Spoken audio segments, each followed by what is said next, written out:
श्री सद्गुरु महाराज की जय। महाभारत काल की घटना है। एक बार भीम को मालूम हुआ कि धर्मराज युधिष्ठिर द्रौपदी के पैर दबाते हैं। यह जानकर उन्हें बहुत ग्लानि हुई। वे मन ही मन सोचने लगे कि अब तो उल्टी गंगा बहने लगी। जहां पत्नी को पति की सेवा करनी चाहिए, वहां पति पत्नी की सेवा करने लगा है, और वह भी धर्मराज युधिष्ठिर। ऐसे लोग, बड़े ही आश्चर्य की बात है। उनके स्थान पर अगर मैं होता तो ऐसा विकट से विकट स्थिति आने पर भी नहीं करता। किसी तरह यह बात श्री कृष्ण जी को मालूम हुई। वे भीम के पास आए और बोले, एक काम करो, आज रात्रि को राजमहल के सामने वाले वटवृक्ष पर छिपकर बैठना और जो कुछ दिखाई दे उसे चुपचाप मौन पूर्वक देखते रहना, लेकिन घबराना नहीं, डरना नहीं। भीम तो भीम ही थे, बहुत बलशाली थे। यह सुनकर भीम बोले, हे वासुदेव, आप कैसी बातें कर रहे हैं?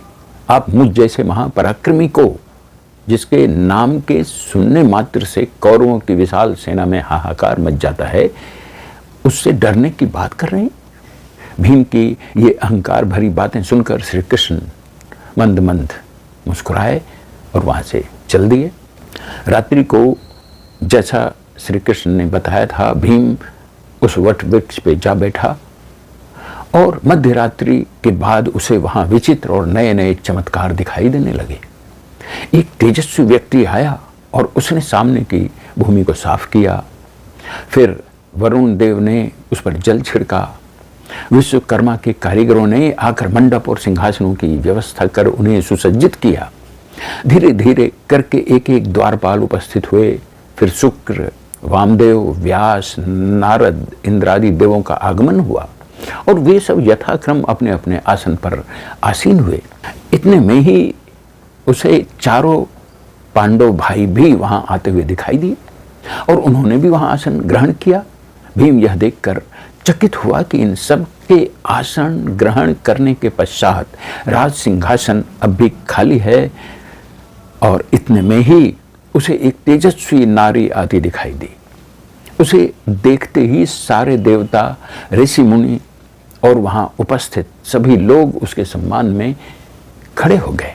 उस स्त्री के केस खुले हुए थे और भूमि को स्पर्श कर रहे थे।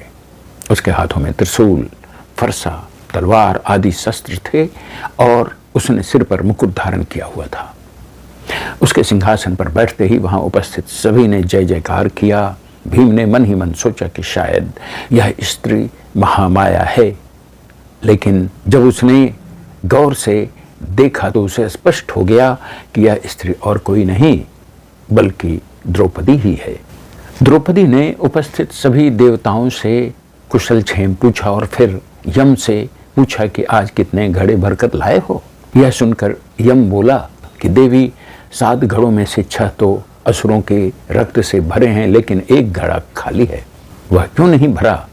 द्रौपदी के पूछे जाने पर यम ने उत्तर दिया, अभी कौरवों और पांडवों का युद्ध चल रहा है, उसमें भीम के रक्त से यह घड़ा भरा जाएगा।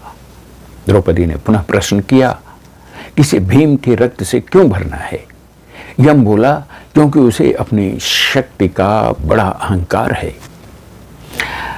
द्रौपदी ने आदेश दिया, तब तो इस कार्य में देरी नहीं लगनी चाहिए, युद्ध के लिए नहीं रुककर इसे अभी भरा जाए। यह सुनकर यम बोला, भीम अभी कहीं दिखाई नहीं देता, शायद वह कहीं छुपा हुआ है। इतने में नारद जी खड़े हुए और बोले, भीम सामने को उस वट वृक्ष पर बैठा है। यह सुनते ही भीम की तो सिट्टी पिट्टी गुम हो गई। वह मारे भय के कांपने लगा, शरीर पसीने से तर हो गया। उसने सोचा, इस विपदा से द्रौपदी ही उसे बचा सकती है, उसी के शरण में जाना चाहिए। वह वृक्ष से तुरंत कूदा और उसने द्रौपदी के चरण पकड़ लिए। इतने में उसे श्री कृष्ण के शब्द सुनाई पड़े, अरे भीम, इतने पराक्रमी होकर भी तुम डरे और अपनी पत्नी के पैर को पकड़े हुए हो? इस पर भीम ने उत्तर दिया, हे वासुदेव, द्रौपदी सामान्य स्त्री नहीं बल्कि साक्षात महामाया है। यह सुनकर श्री कृष्ण हंस पड़े और तब भीम के सामने सारा दृश्य ओझल हो गया। न तो वहां सिंहासन था, न द्रौपदी, न देवता, मुनि, सामने केवल श्री कृष्ण मुस्कुरा रहे थे। श्री सद्गुरु महाराज की जय।